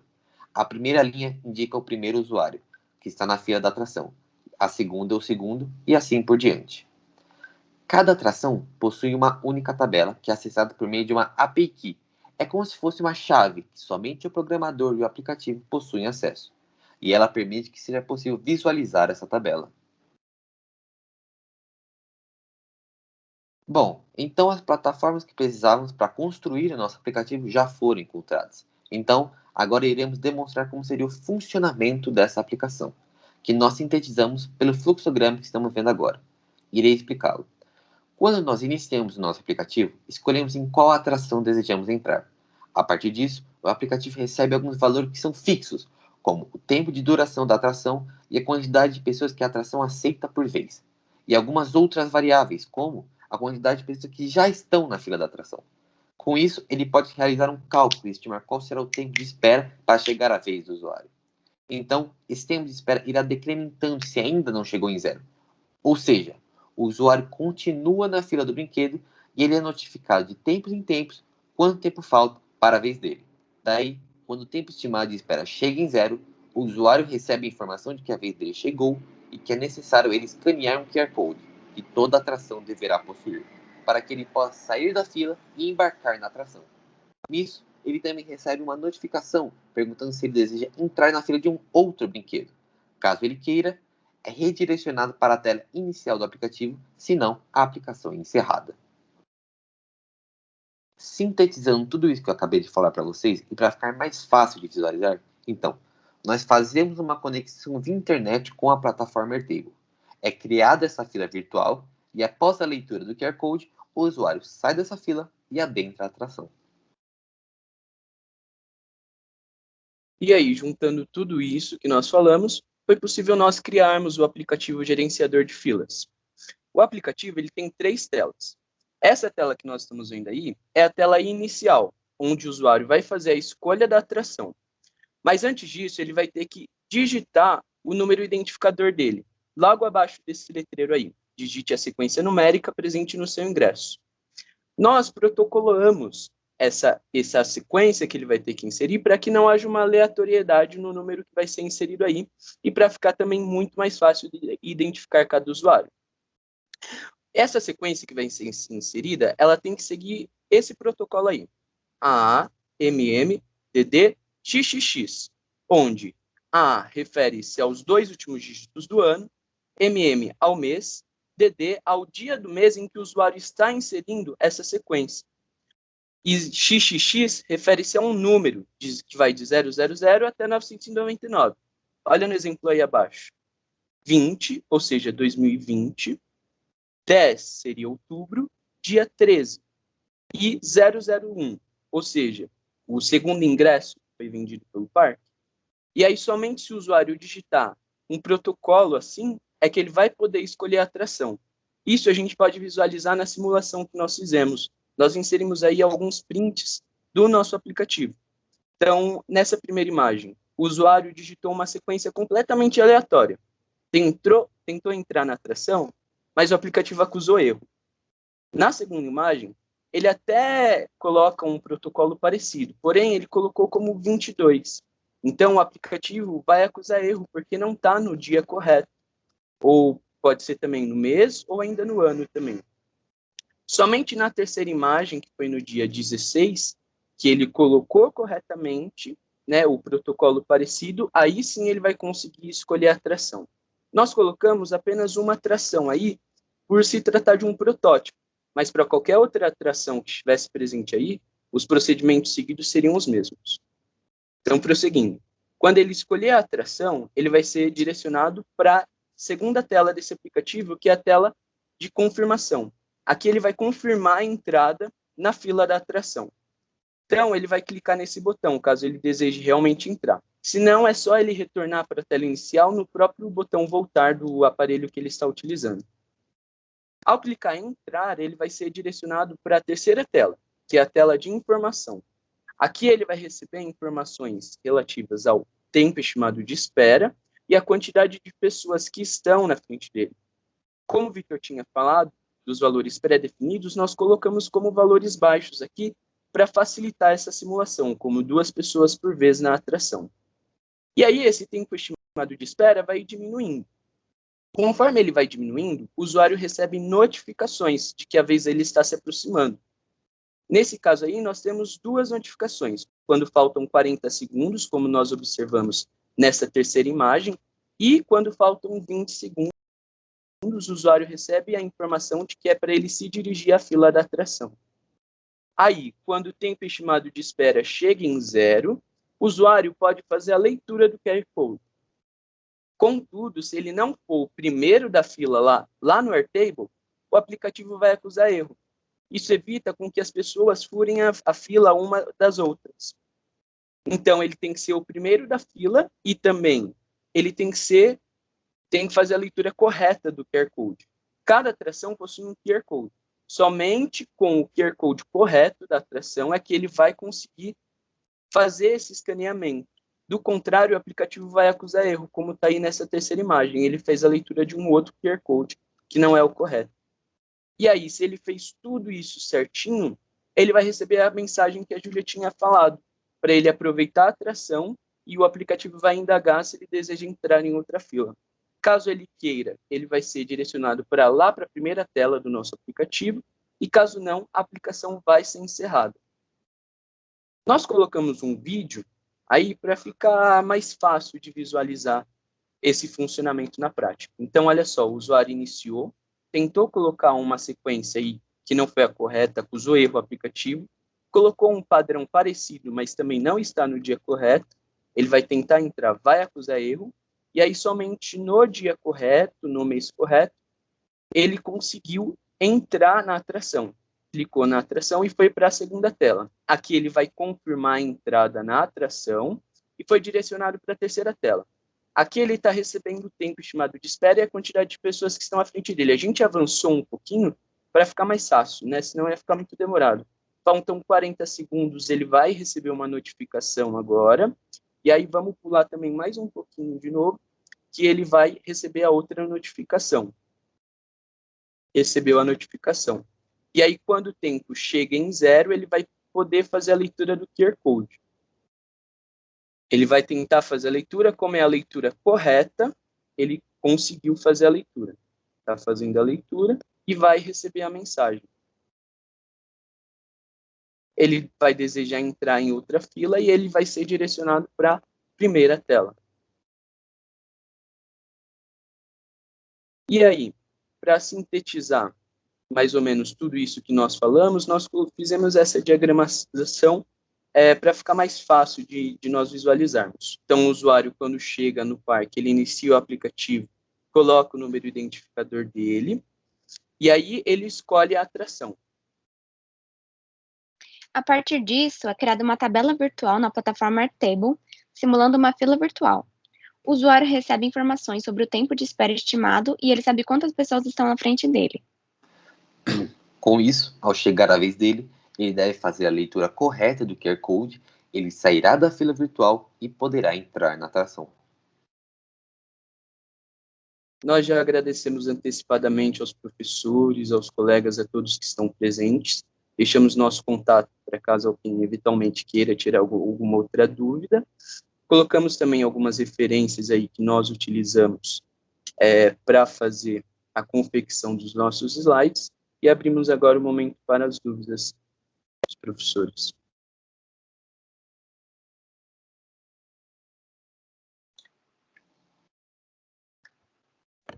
Parabéns pela apresentação. Achei um trabalho muito interessante, bacana mesmo. Novamente eu peço para o professor Sérgio iniciar com as considerações, e aí nós daremos o prosseguimento à explanação. Valeu, obrigado, Milton. Bom dia, pessoal. Olha, queria parabenizar o trabalho e a apresentação de vocês. Muito bom, e a ideia do projeto ela é muito boa e ela é bastante interessante, não só para parques de diversão, como para várias coisas, né? A gente sabe o quanto a gente perde tempo na fila, né? E aí a gente tem um aplicativo que otimiza isso, nossa, ajudaria bastante, né? Imagina um restaurante que às vezes você está lá 1 hora e meia, 2 horas esperando para poder sentar-se à mesa, e você poderia estar fazendo outras coisas, né? Enfim, e aí vem um alerta falando assim, falta, sei lá, 15 minutos para você né, poder sentar na mesa lá, sentar-se à mesa e fazer a sua refeição. Já existem algumas coisas mais ou menos nesse caminho, né? Não é o primeiro, mas eu gostei bastante do trabalho de vocês. Só que à medida, como eu falei nos outros grupos, à medida que vocês vão falando, vão surgindo algumas dúvidas, e eu queria só fazer uma observação referente ao fluxograma, de novo, né? Se vocês puderem voltar naquele fluxograma, seria uma observação, e aí depois vem as dúvidas. Se vocês puderem abrir e voltar um pouco lá. Isso aí, no fluxograma. A primeira observação, né, vocês estão usando esses conectores, né, essas bolinhas, vamos dizer assim, essas circunferências, né, como se fosse um X, uma cruz, enfim. O melhor a se fazer quando nós temos essas conexões é colocar números. Então, o número 1 se conecta ao número 1, o 2 ao 2, 3 ao 3 e assim por diante. Porque isso pode causar alguma confusão. Tá? Por exemplo, eu olho essas duas circunferências com o X dentro, que estão pintados em azul, eu lembro os pontos de comparação de diagramação de controle, né, do bloco do diagrama de blocos de controle, por exemplo. Tá? Então, só tomem cuidado com isso, tá? Utilizem sempre números, fica mais fácil. Tá? Alguns falam, mas e letras? Também dá para você utilizar, mas usar números fica mais interessante, tá? Melhora a compreensão do trabalho. E aí ficou uma dúvida, quando vocês colocam ali um questionamento que o tempo estimado é igual a 0? Sim ou não? Então, quando vocês colocam não, falam assim, você ainda está na fila. Esse você ainda está na fila, esta representação é a representação de um documento, esse você ainda está na fila. Então, eu queria entender melhor o que vocês pensaram nesse ponto aqui, porque quando você fala o tempo não é 0, que ele faz? Ele gera um alerta, você ainda está na fila, ou ele deveria fazer assim, ó, retorna e verifica se o tempo é 0 de novo? Vocês poderiam me explicar isso um pouco melhor? Não, sim, professor. É que aqui nós tentamos sintetizar ao máximo por conta do espaço, mas é justamente isso. Ele vai realizar toda a rotina de novo de execução para verificar também se o tempo é, por exemplo, 20 segundos, para avisar o usuário, para mandar aquela mensagem de notificação. Mas aqui, se ele for não, ele vai executar toda a rotina lá que nós programamos para ele ficar verificando se chegou em 0. Tá, legal. Então, só cuidado, por mais que vocês tentem fazer a simplificação, só cuidado com as representações, né? Porque essa representação, ela é uma representação de documento. Então, se a gente for seguir a regra, né, o que diz a simbologia, me leva a entender que o tempo não é 0, então ele vai emitir um alerta informando assim, ó, você ainda está na fila, tá? Então, só cuidado com isso. Aqui é mais uma parte técnica do negócio, tá? A outra, aí agora é uma dúvida.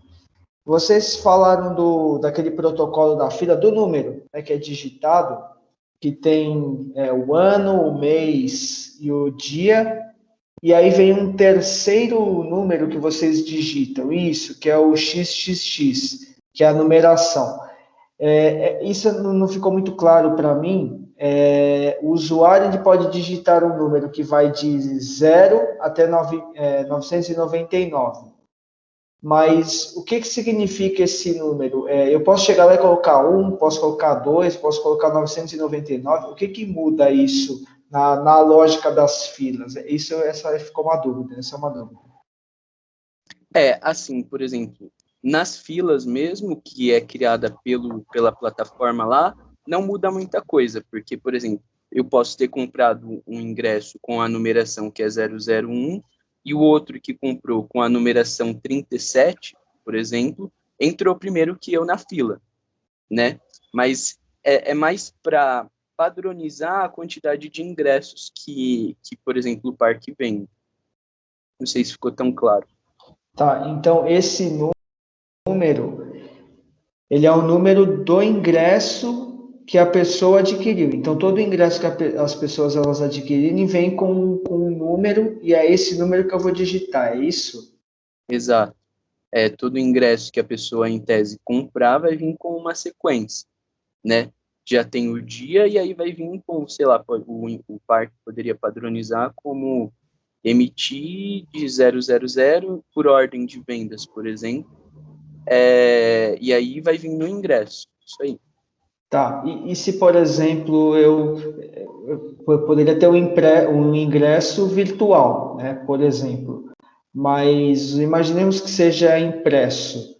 E se eu perder esse número aí, como é que eu faço? Vocês chegaram a pensar nisso? Foi algo que nós não pensamos muito assim.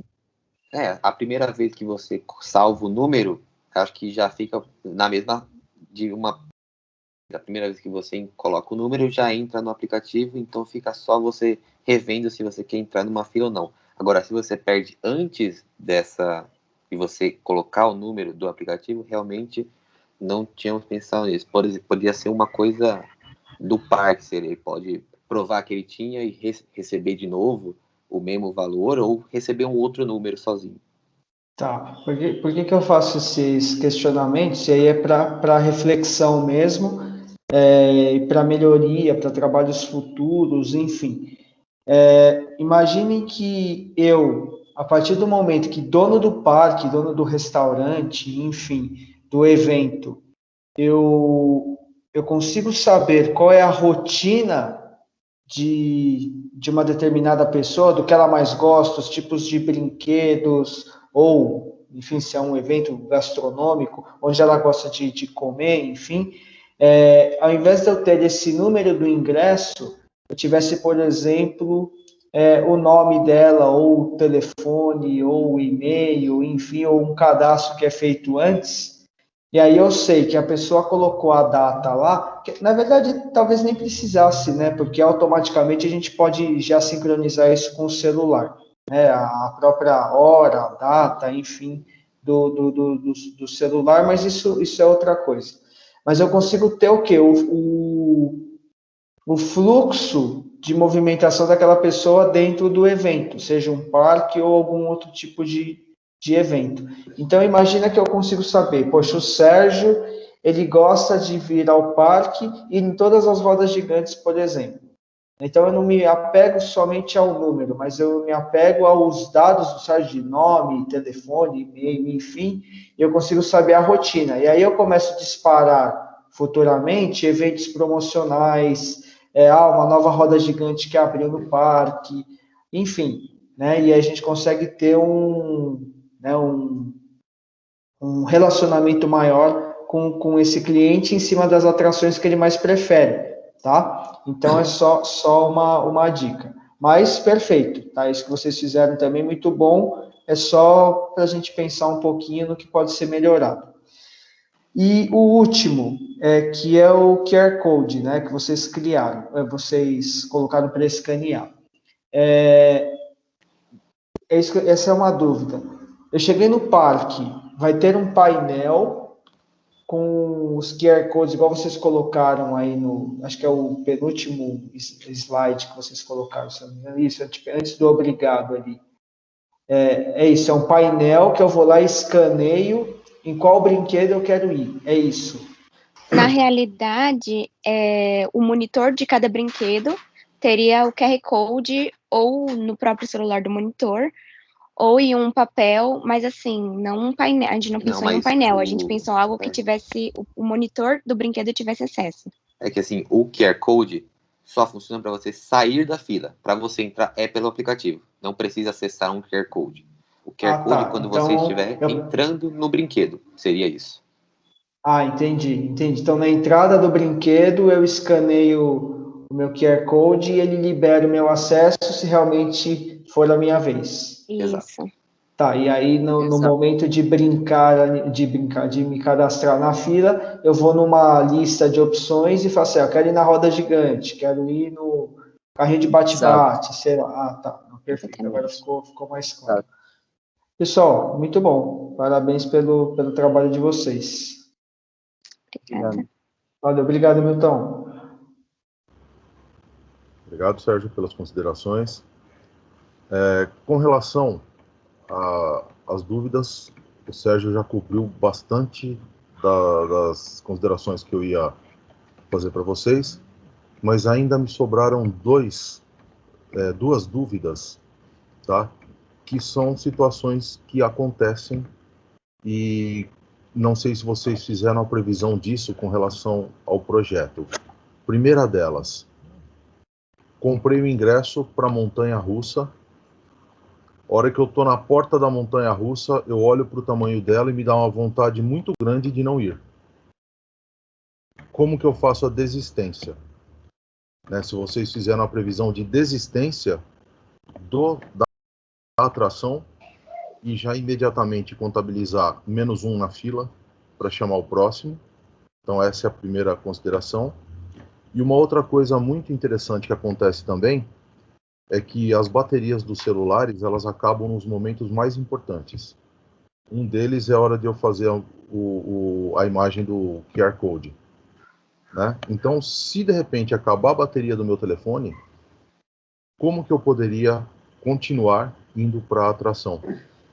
Né? Porque normalmente, né, a gente não vai sozinho num parque. Então, se foi pensado por vocês, inserir mais de um celular, né, por segurança, porque as baterias acabam nos momentos que nós não temos controle. Tá? Então seriam essas duas situações que eu acho que seriam interessantes serem previstas no projeto de vocês. O que a gente pensou, na verdade, foi o monitor do parque tendo acesso àquela nossa tabela do Airtable, do Excel. Não sei, calma aí, vou voltar aqui. Exato. Essa tabela, ele tendo acesso a essa tabela, ele pode tanto decrementar uma pessoa nessa tabela, e essa tabela, ela é que é responsável por calcular todos os tempos de esfera de todos os celulares, então ele decrementando isso, todos os celulares vão atualizar. E também em relação à bateria, também isso pode ajudar, porque ele tem da tabela, ele tem acesso a todas as pessoas, todos os usuários.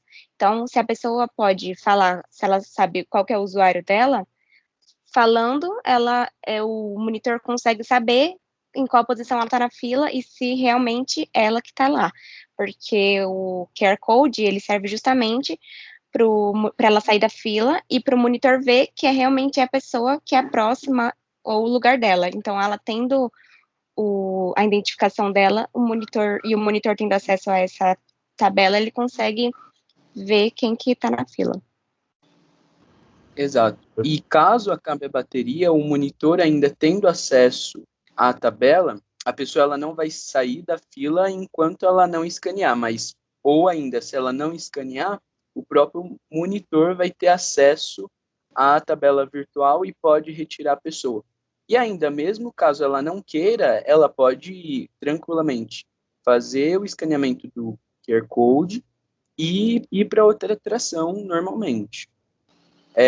E nesse caso, professor, de adicionar uma outra pessoa, mais de uma pessoa, nós pensamos sim também nessa possibilidade, mas, por exemplo, para outras atualizações. Esse aplicativo que nós fizemos bem a base, o esqueleto, assim, e abre muitas possibilidades para melhorias e atualizações, por exemplo. Poderia, logo na primeira tela, assim que você coloca o seu número identificador, ter uma opção. Quantas pessoas está junto com você, né, para você ir junto. Aí você vai aumentando o número. Quando você acessa uma fila, ele já cadastra, sei lá, 3 pessoas em vez de uma só. Poderia ter um ingresso em grupo também, com uma configuração diferente. É uma opção para melhoria do aplicativo. Perfeito, gente. Mas com uma contribuição mesmo de um caso real, né? Porque eu vejo muito em parque, por exemplo, tem casais com crianças na fila. De repente, a criança desiste, não quer, abandona a fila, né? Como que ficaria esse tratamento? Mas perfeito, eu acho que o trabalho ficou muito interessante, muito bacana. O mundo que nós estamos caminhando é um mundo moderno que vai acabar papel na mão, vai acabar ticket, vai acabar coisas tangíveis, né? Então vai virar tudo software. Então, mais uma vez, parabenizo a apresentação de vocês, muito interessante. Sérgio, tem mais alguma consideração? Não. Valeu, obrigado. Encerramos esse primeiro momento, tá? Parabenizo todos os grupos que fizeram a apresentação até o momento e gostaria de dizer a vocês que nós vamos agora fazer um intervalo e às 10h10 nós retornamos para fazer a apresentação dos últimos 2 grupos para a data de hoje. Obrigado a todos por enquanto. Obrigada. Obrigado, gente.